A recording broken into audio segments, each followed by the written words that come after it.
லோகேஷ் கனகராஜ் இன்னொரு பக்கம் Sun pictures 2 பேருக்குமே இந்த படத்துக்கு உருவான அந்த ஹைப்பு வந்து கொஞ்சம் ஒரு பயத்தை கொடுத்துருக்கு. ஸோ அதனால தான் இவங்க என்ன பண்ணாங்க, இப்போ கேரளா, பெங்களூரு இதெல்லாம் போகிறதுக்கு இவங்க பிளான் பண்ணி வச்சுருந்துருக்காங்க. இப்போ என்ன பண்ணிட்டாங்க, அது எல்லாத்தையுமே அவங்க கேன்சல் பண்ணிட்டாங்க.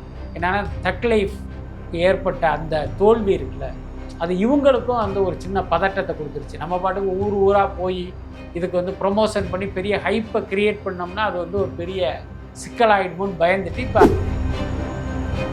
ஓவர்சீஸ்லாம் ஒரு பெரிய விலை, கிட்டத்தட்ட 85 கோடி ரூபாய்க்கு வாங்கியிருக்காங்க. ஏற்கனவே பார்த்தீங்கன்னா 2 விநியோகஸ்தர்கள் 71 கோடி 75 கோடிக்கு போட்டி போட்டுக்கிட்டு இருந்தாங்க. திடீர்னு 3ஆவதாக ஒருத்தர் வந்து 85 கோடி அப்படின்னு ஆஃபர் கொடுத்து அதை அப்படியே தள்ளிட்டு போயிட்டார். அதனால் ஒரு பெரிய பிஸ்னஸ் ஆகிருக்கு, அதில் மாற்றம் இல்லை. பட் அதே நேரம் அவங்க என்ன நினைக்கிறாங்கன்னா, இவ்வளோ பிஸ்னஸ் பண்ணதுனால அந்த கலெக்ஷனில் வந்து பெரிய அளவில் வரணும்னு எதிர்பார்க்குறாங்க. ஒரு 1000 கோடியை இந்த படம் வசூலிக்குமா அப்படிங்கிறது தான் அவங்களுடைய எதிர்பார்ப்பார். தமிழ் சினிமாவில் முதல் 1000 கோடி படமாக கூடி இருக்குன்னு நீங்கள் நினைக்கிறீங்களா? வாய்ப்பு இருக்கு.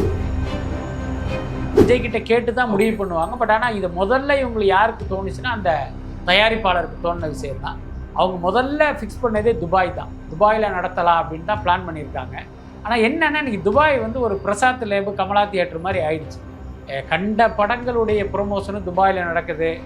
கிடைக்கிற இடத்துலலாம் ஃபங்க்ஷனை நடத்தி துபாயே வந்து ஒரு மாதிரி ஒரு மலிவான இடமா வந்து மாற்றிட்டாங்க. ஸோ அதனால் என்னென்னா அந்த மாதிரி நம்மளும் துபாய்க்கு போய் அது ஒரு 10ஓடு 11ஆ போயிடக்கூடாது அப்படிங்கிறதுனால நம்ம மலேசியா அப்படின்னு பிளான் பண்ணாங்க. இன்னொன்று மலேசியாவில்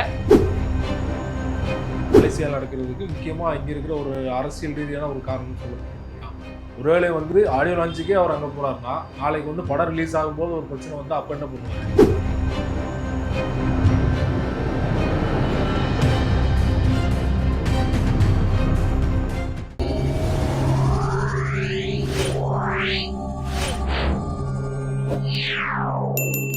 மீடியா சர்க்கிள் நேயர்களுக்கு வணக்கம். இன்றைய நேர்காணலில் நம்மோடு இணைந்திருப்பவர் சினிமா விமர்சகர் வலைப்பேச்சு பிஸ்மி அவர்கள். வணக்கம் சார். வணக்கம். கூலி படம் விரைவில் வெளியாக இருக்குது. தொடர்ச்சியாக பல அப்டேட்டுகள் வந்துக்கிட்டே இருக்குது. நேற்று கூட பார்த்தீங்கன்னா பவர் ஹவுஸ் அப்படிங்கிற ஒரு பாடல் வந்திருக்குது. அந்த பாடலுமே நிறைய பேர் பாராட்டிக்கிட்டு தான் இருக்காங்க. நீங்கள் கேட்டீங்கன்னா உங்களுக்கு எப்படி இருந்தது அந்த பாட்டு? அது வந்து ஒரு ரஜினி படத்துக்கு என்ன பாடல் தேவையோ அப்படியான ஒரு பாடல். அதுக்கப்புறம் லோகேஷ் கனகராஜ் படத்துக்குன்னு வந்து ஒரு டெம்ப்ளேட் இருக்குது. கிட்டத்தட்ட ஒரு அந்த மாதிரியான பாடலாக தான் இருந்தது. பட் என்ன இருந்தாலும் பார்த்தீங்கன்னா இப்போ ரஜினி படத்தினுடைய பாடல்கள் அப்படின்னாலே முன்ன ஒரு 90களில் வந்த மாதிரி இந்த ஒரு ஆட்டோக்காரன் அந்த மாதிரியான ஒரு பாடல்கள்லாம் இப்போ மெல்ல குறைஞ்சிக்கிட்டு இருக்கு. ஏன்னா இன்றைக்கு வந்து தமிழ் சினிமாவோட இசையின் வடிவமே மாறி போனதுனால இப்போ ரஜினியை புகழ்ந்து எழுதப்பட்ட அந்த லிரிக்ஸே நீங்கள் ரொம்ப காதை தீட்டிக்கிட்டு கேட்க வேண்டியதாக இருக்குது. என்ன ஸோ அந்த ஒரு சின்ன குறையை தவிர மற்றபடி இந்த சாங் ரசிக்கிற மாதிரி தான் இருந்தது. படத்தோட ட்ரெய்லர் எப்போ சார் வரப்போகுது? ஆடியோ லான்ச் பற்றி ஏதாவது அப்டேட் இருக்குதா? அதான் 2ஆம் தேதி வந்து இங்கே சென்னையில் வந்து ஒரு ஈவெண்ட் பண்ணுறாங்க. அதை வந்து ஆடியோ லான்ச்சு நம்ம சொல்ல வேண்டியது. ஏன்னா படத்தில் மொத்தமே 3 பாடல்கள், ஓகே, 3 சிங்கிளுமே துண்டாக வந்துருச்சு. இப்போ அதனால் வந்து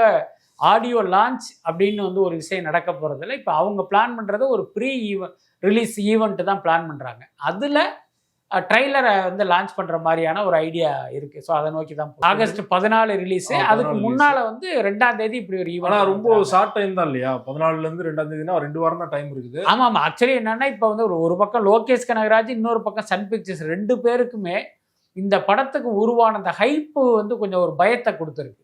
ஸோ அதனால தான் இவங்க என்ன பண்ணாங்க, இப்போ கேரளா, பெங்களூரு இதெல்லாம் போகிறதுக்கு இவங்க பிளான் பண்ணி வச்சுருந்துருக்காங்க. இப்போ என்ன பண்ணிட்டாங்க, அது எல்லாத்தையுமே அவங்க கேன்சல் பண்ணிட்டாங்க. என்னன்னா தக் லைஃப் ஏற்பட்ட அந்த தோல்வி இருக்குல்ல, அது இவங்களுக்கும் வந்து ஒரு சின்ன பதட்டத்தை கொடுத்துருச்சு. நம்ம பாட்டுக்கு ஊர் ஊராக போய் இதுக்கு வந்து ப்ரொமோஷன் பண்ணி பெரிய ஹைப்பை க்ரியேட் பண்ணோம்னா அது வந்து ஒரு பெரிய சிக்கலாயிடுமோன்னு பயந்துட்டு இப்போ அதெல்லாம் வந்து அவங்க கொஞ்சம் அவாய்ட் பண்ணுறாங்க. ஸோ அதன் காரணமாக தான் இப்போ அப்படி கொஞ்சமாக இது பண்ணிட்டு இருக்காங்க. ஓவர் பில்டப் பண்ணுவான்னு நினைக்கிறேன். ஆமாம், அது வந்து அவங்களுக்கு தோணிடுச்சு. அது தேவையில்லை அப்படின்னு 2 பேருமே ஃபீல் பண்ணுறாங்க.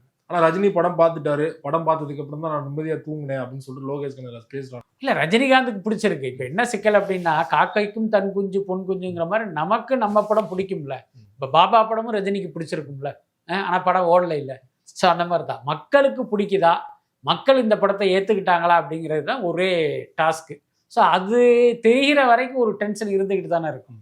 பட் என்னென்னா இப்போ லோகேஷ் கனகராஜுக்குள்ள நிம்மதி என்னன்னா, ரஜினியை வச்சு நம்ம ஒரு படம் எடுத்தோம், அவரை வந்து நம்ம சாட்டிஸ்ஃபைட் பண்ணிட்டோம் அப்படிங்கிறது அவருக்கு முதல் கட்ட வெற்றி.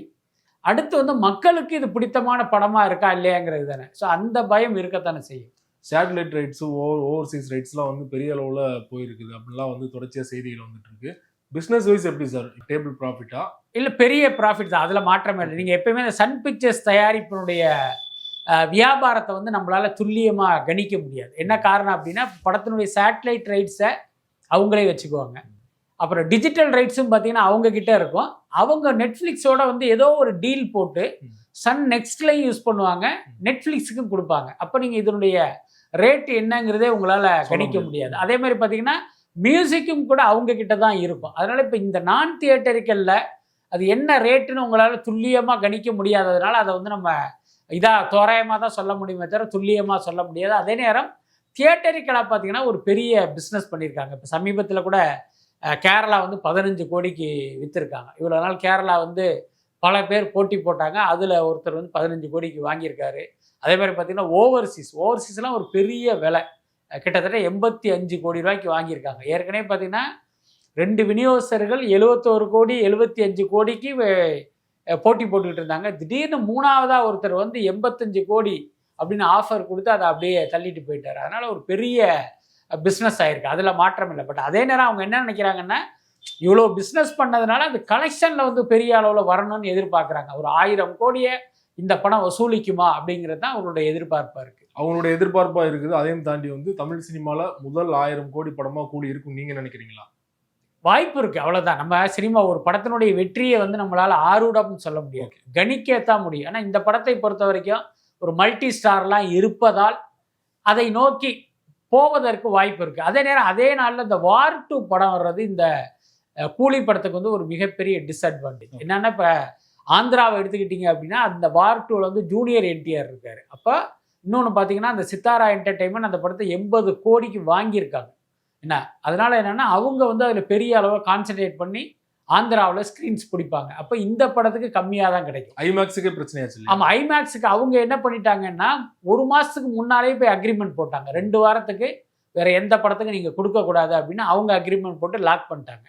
என்ன காரணம்னா, இவங்க வந்து ஹிந்தி தியேட்டர்கள் வந்து ஓப்பன்லேயே இருந்தது. இப்போ யாரோ ஒரு விநியோகஸ்தர் அதை வாங்கியிருந்தாருன்னா அவர் போய் அந்த காரியத்தை பண்ணியிருப்பார். அது யாருமே வாங்காததுனால அது வந்து பெரிய மைனஸ் ஆகிடுச்சு. அதுக்கு அடுத்து பார்த்தீங்கன்னா, அதே மாதிரி இப்போ நார்த் இந்தியாவில் வந்து ஹிருத்திக் ரோஷன் படம்ங்கிறதுனால அதிக ஸ்க்ரீன் அந்த படத்துக்கு தான் போகும். இதில் அமீர் கான் வந்து என்னதான் இருந்தாலும் கேமியோ தான் பண்ணியிருக்காரு. அப்புறம் ஓவர்சீஸ் எடுத்துக்கிட்டீங்க அப்படின்னா, நீங்கள் தமிழ் படத்தோட கம்பேர் பண்ணும்போது தெலுங்கு படத்துக்கும் ஹிந்தி படத்துக்கும் தான் அதிக ஆடியன்ஸ் இருக்காங்க, அதிக தியேட்டர்கள் கிடைக்கும். அப்போ அதில் தெலுங்கு ஹீரோவும் இருக்கார், அது ஒரு ஹிந்தி படமாகவும் இருக்குது. அப்போ அதுக்கு தான் அதிக தியேட்டர் போகும். ஸோ இந்த மாதிரியான சில சிக்கல்கள் இந்த படத்துக்கு இருக்கு. ஜனநாயகன் படம் பொங்கலுக்கு வெளியாக இருக்குது. அந்த படத்தோட ஆடியோ லான்ச் வந்து சென்னையில் நடைபெறாது, மலேசியாவில் நடைபெற போகுது அப்படிங்கிற மாதிரியான தகவல் தொடர்ச்சியாக வந்துட்டு இருக்கு. என்ன ரீசன் சார்? அது உண்மையாக இருந்தால் என்ன ரீசனால மலேசியாவில் நடக்கும்? இல்லை, உண்மைதான், அதில் மாற்றமே இல்லை. நான் வந்து அந்த பட நிறுவனம் சார்ந்த ஒருத்தர்கிட்டே பேசினேன்.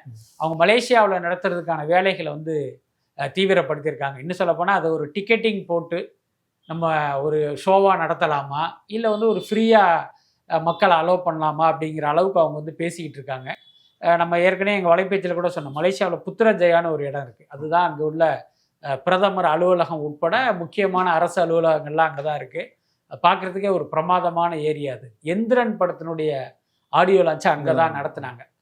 கிட்டத்தட்ட 1 லட்சம் பேருக்கு மேலே வந்து அங்கே ஆடியன்ஸை வந்து அலோவ் பண்ண முடியும். அப்படிப்பட்ட ஒரு இடத்துல தான் இதை நடத்த போகிறாங்க. விஜய் உட்பட அந்த படத்தில் நடித்த அத்தனை பேருமே அந்த ஈவெண்ட்டில் வந்து கலந்துக்கிறாங்க. ஸோ அந்த மாதிரியான ஒரு வேலை நடக்குது. அதுக்கு 2 காரணம். ஒன்று பார்த்தீங்கன்னா, இங்கே நடத்தினா நிச்சயமாக திமுக அரசு வந்து அதுக்கு ஒரு டிஸ்டர்பன்ஸ் இருக்கும். ஏன்னா இப்போ இந்த படத்தை போய் நீங்கள் ஒரு சாய்ராம் காலேஜ்லேயோ அல்லது ஒரு சத்யபாமா பல்கலைக்கழகத்திலையோ நடத்த முடியாது. ஏன்னா இதுக்கு வந்து ஒரு பெரிய கூட்டம் வரும். அப்போ நீங்கள் நிச்சயமாக ஒரு நேரு இண்டோர் ஸ்டேடியத்தில் தான் நடத்தி ஆகணும். அதுக்கு அரசு வந்து பர்மிஷன் கொடுக்காது. அவங்க வந்து பராசக்தியை வச்சு இந்த படத்தை காலி பண்ணுற முயற்சியில் இருக்காங்க. சரி, எதுக்கு நம்ம போய் கேட்டு அவங்க பர்மிஷன் தரமாட்டேன்னு எதுக்கு சொல்லணும்? மொத்தமாகவே நம்ம வெளிநாட்டுக்கு போயிடலாங்கிறதுனால இந்த முடிவை அவங்க எடுத்துட்டாங்க. அது ஒரு பின்னடைவாக கூட பார்க்க முடியாது. ஏன்னா அரசை எதிர்த்து அவர் வந்து சென்னையில் தான் நான் வைப்பேன் அப்படின்னு சொல்லிட்டு அது ஒரு சர்ச்சையானா விஜய்க்கு தான் பொலிட்டிக்கலாக ஒரு மைலேஜ் கிரியேட் ஆயிருக்கும் இல்லையா? நிச்சயமா, என்னுடைய தனிப்பட்ட கருத்தும் கூட அதுதான். என்னன்னா, இப்போ எலெக்ஷனுக்கு வந்து ஒரு 5 மாதம் 3 மாதத்துக்கு முன்னால் இந்த சம்பவம் நடக்க போகுது. அப்போ திமுக அரசு அதை தடுத்தால் அதையே நீங்கள் அரசியலாக்கி உங்களுக்கான வாக்குகளாக டைவெர்ட் பண்ண முடியும். பட் ஒருவேளை இந்த மாதிரியான ஒரு மலிவான அரசியல் வேணான்னு விஜய் நினச்சிட்டாரா, அல்லது நம்மளை வச்சு படம் எடுத்த ஒரு தயாரிப்பாளருக்கு எதுக்கு நம்மளால் ஒரு சிக்கல் நினச்சாரா என்னன்னு தெரியல. பட் எனக்கு தெரிஞ்சு வந்து இங்கே நடத்தி அதற்கு ஒரு எதிர்ப்பு தடை வந்து அதை வந்து அவர் ஒரு பெரிய அளவில் திமுகவுக்கு எதிரான ஆயுதமாக திருப்பி இருக்கணும், அப்படிதான் நான் நினைக்கிறேன். குறிப்பாக மலேசியாவை தேர்ந்தெடுக்காரு என்ன, இப்போ நிறைய படங்கள் பார்த்தீங்கன்னா துபாயில் தான் ஆடியோ லான்ச் பண்ணிட்டு இருக்காங்க. நீங்கள் சொன்ன மாதிரி வந்து எந்திரன் வந்து அங்கே மலேசியாவில் பண்ணியிருக்காங்க. ஸோ மலேசியாவை தேர்ந்தெடுத்தது காரணம் தமிழர்கள் அங்கே அதிகமாக இருக்கிறது. ஆக்சுவலி ரொம்ப உண்மையை சொல்ல போனோம்னா இதை வெளிநாட்டில் நடத்தணும் அப்படின்னு கேவியின் முடிவு பண்ணதுக்கு அப்புறமா விஜய் சாரோட முடிவு இல்லை, விஜயுடைய முடிவுனா விஜய் கிட்ட கேட்டு தான் முடிவு பண்ணுவாங்க. பட் ஆனால் இதை முதல்ல இவங்களுக்கு யாருக்கு தோணுச்சுன்னா அந்த தயாரிப்பாளருக்கு தோணுன விஷயம் தான். அவங்க முதல்ல ஃபிக்ஸ் பண்ணதே துபாய் தான். துபாயில் நடத்தலாம் அப்படின்னு தான் பிளான் பண்ணியிருக்காங்க. ஆனால் என்னென்னா இன்னைக்கு துபாய் வந்து ஒரு பிரசாத் லேபு கமலா தியேட்டர் மாதிரி ஆயிடுச்சு. கண்ட படங்களுடைய ப்ரொமோஷனும் துபாயில் நடக்குது. கிடைக்கிற இடத்துல எல்லாம் ஃபங்க்ஷனை நடத்தி துபாயே வந்து ஒரு மாதிரி மலிவான இடமா வந்து மாற்றிட்டாங்க. ஸோ அதனால் என்னென்னா அந்த மாதிரி நம்மளும் துபாய்க்கு போய் அது ஒரு 10ஓடு 11 போயிடக்கூடாது அப்படிங்கிறதுனால நம்ம மலேசியா அப்படின்னு பிளான் பண்ணாங்க. இன்னொன்று மலேசியாவில் துபாயோட கம்பேர் பண்ணும்போது தமிழர்கள் வந்து அதிகம். அதுக்கப்புறம் பார்த்திங்கன்னா அந்த சினிமா மீதான ஈர்ப்பு துபாயில் இருக்கும் தமிழர்களை விட மலேசியா தமிழர்களுக்கு அதிகம். துபாயில் உள்ள தமிழர்கள் வந்து இங்கிருந்து சம்பாதிக்க போன தமிழர்கள். இப்போ அவன் பார்த்திங்கன்னா திடீர்னு லீவு கிடைக்கல அப்படின்னா அந்த ஈவெண்ட்டுக்கு வரமாட்டான். ஏன்னா அவனுக்கு வேலை தான் முக்கியம், அதுக்கு தான் அங்கே போயிருக்கான். ஆனால் மலேசியாவை பொறுத்த வரைக்கும் பார்த்திங்கன்னா பரம்பரையாக அங்கே இருக்கிற தமிழர்கள், மலேசிய தமிழர்கள்னு ஒரு பெரிய கூட்டம் இருக்காங்க. அதனால் அவங்க வந்து நிச்சயமாக இந்த ஈவெண்ட்டுக்கு வந்துடுவாங்க. அதனால் இதையெல்லாம் கருத்தில் கொண்டு தான் இங்கே அவங்க அதை பிளான் பண்ணியிருக்காங்க. நீங்கள் சொன்னது 2 காரணம் மலேசியாவில் நடக்கிறதுக்கு. முக்கியமாக இங்கே இருக்கிற ஒரு அரசியல் ரீதியான ஒரு காரணம்னு சொல்லப்பட்டது இல்லையா. ஒருவேளை வந்து ஆடியோ லான்ச்சுக்கே அவர் அங்கே போகிறாருன்னா நாளைக்கு வந்து படம் ரிலீஸ் ஆகும்போது ஒரு பிரச்சனை வந்து அப்போ என்ன பண்ணுவார்? இல்லை, அது தவிர்க்கவே முடியாது. அப்போ பார்த்தீங்கன்னா ஒரு சண்டை, அதாவது நீங்கள் ஒரு ஆடியோ லான்ச்சுக்கு வந்து எனக்கு பர்மிஷன் கொடுங்க அப்படின்னு ஒரு போராடுறது, நீதிமன்றத்துக்கு போகிறது அப்படிங்கிறதுலாம் அது வந்து தேவையற்ற விஷயம். ஆனால் ஒரு பட வெளியீட்டை இவர்கள் தடுக்கும் போது அவங்க அந்த மாதிரியான ஒரு சட்ட ரீதியான நடவடிக்கையோ இல்லை வேற ஒரு போராட்டத்தையோ அவங்க கையில் எடுக்க முடியும். இன்னொன்று அதை வந்து நிச்சயமாக அவங்க போராடித்தானே பெற்று ஆகணும். நீங்கள் ஆடியோ லான்ச் நடத்தலைன்னா ஒன்றும் பிரச்சனை இல்லை, பாட்டை வந்து மார்க்கெட்டிங்கில் இதில் ஆன்லைனில் விட்டுட்டு கூட போயிடலாம். ஆனால் சினிமா வெளியீடு அப்படிங்கிறது அப்படி கிடையாது. அதனால் அதுக்கு ஒரு பிரச்சனை வரும்போது நிச்சயமாக அவங்க சந்திப்பாங்க. ஆடியோ லான்ச்னாலே விஜய் அவருடைய குட்டி கதை எப்படி இருக்க போகுது அப்படிங்கிறத எதிர்பார்ப்பு அவருடைய ரசிகர்கள்ட்ட இருக்கும். குறிப்பாக அரசியலில் தீவிரமாக களமானதுக்கு அப்புறமா நடைபெறுற முதல் ஆடியோ லான்ச். ஸோ வந்து அரசியல் ரீதியான குட்டி கதை எதிர்பார்க்கலாமா இந்த முறை? இன்னொன்று, மலேசியாவில் போய் நீங்கள் குட்டி கதை சொல்லி என்ன பிரயோஜனம்? அது ஒன்று இருக்குல்ல. அது வந்து இங்கே நடக்கும்போது இங்கு ஒரு குட்டி கதை சொல்லி அதுக்கு வந்து ஒரு அரசியல் முலாம் பூசுறது தானே அவருக்கு வந்து ப்ளஸ்ஸாக இருக்கும். என்னை பொறுத்த வரைக்கும் அது மலேசியாவில் நடக்கும்போது அது வெறுமனே ஜனநாயகன் படத்தினுடைய ஆடியோ லான்ச்சாக மட்டுமே நடந்து முடியும் அப்படின்னு தான் நான் நினைக்கிறேன். அங்கே உள்ளவர்களுடைய நோக்கம் என்னன்னா இங்கு வந்திருக்கிற ஆடியன்ஸை நம்ம சாட்டிஸ்ஃபைட் பண்ணணும். ஸோ அப்படித்தான் அது நடக்கும்னு நினைக்கிறேன். முழுக்க அரசியல் படமாக தான் வந்திருக்கா, இல்லைனா லைட்டாக டச் பண்ணியிருக்காங்களா அரசியல்? அதாவது என்னன்னா, இந்த படம் தொடங்கப்பட்ட போது நமக்கு சொல்லப்பட்டது என்ன அப்படின்னா, அந்த பகவந்த் கேசரியுடைய சாயலில் உள்ள ஒரு கதை. டைரக்டாக கூட அவங்க சொல்லலை. அதில் பார்த்தீங்கன்னா இந்த மகள் வயது இருக்கிற ஒரு கதாநாயகி இருப்பாங்க, இதில் மமிதா பைஜு பண்ணுறாங்கல்ல. ஸோ இந்த கதாபாத்திரம், இந்த காட்சிகள் வந்து பகவந்த் கேசரியை ஒட்டி இருக்கிறதுனால நாங்கள் ஒரு சேஃப்டிக்கு அந்த படத்தினுடைய ரீமேக் ரைட்ஸை வாங்கணுங்கிறது தான் அந்த பட நிறுவனம் தரப்பில் நமக்கு சொல்லப்பட்ட தகவல். அதுக்கப்புறம் பார்த்தீங்கன்னா படப்பிடிப்பு தொடங்கி சில நாட்கள் கழித்து அந்த பையனூருக்கு போன நம் நண்பர் என்னென்ன சொன்னார், பகவந்த் கேசரியில் பார்த்தா அதே செட்டு இங்கே போட்டிருக்காங்க அப்படிங்கிற ஒரு தகவல் கிடச்சிது.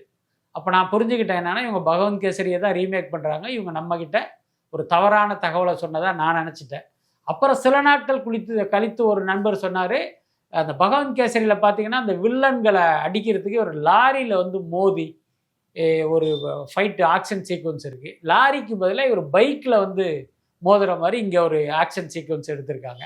இதையெல்லாம் வச்சு பார்க்கும்போது இது பகவந்த் கேசரியுடைய ரீமேக் தான் அப்படின்னு முடிவுக்கு வந்தோம். அதுக்கப்புறம் ஜனநாயகன்னு பேர் வச்சாங்க. அப்புறம் அரசியல் ரீதியாக ஒரு 10% காட்சிகள் இருக்கிற மாதிரி சொன்னாங்க.